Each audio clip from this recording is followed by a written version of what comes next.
Cool. Hey, Nick. Hi there, Bruno. How's it going? Well, thanks. How you doing? How's your week been? Good, good. Complicated week.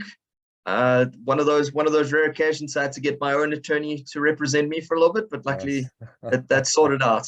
Now I'll make the Cool. joke for all our listeners because if I have to use an attorney, I always go straight to Bruno. So, Sure. I appreciate that.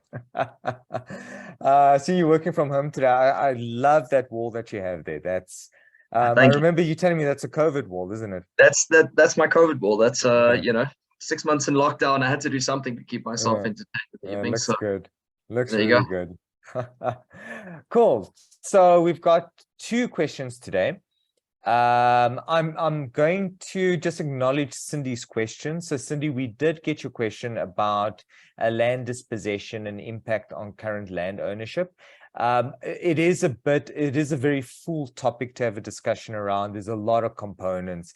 There's naturally political, like it's a political minefield to begin with. There's a lot of legislation. There's been constant legislation that's been brought out through the years. So, I mean, if you look at history of land disposition, I mean, this goes back centuries, up into the point of land reform, which is current policy and new legislation that's coming out and different political views and opinions on how it's going to be implemented.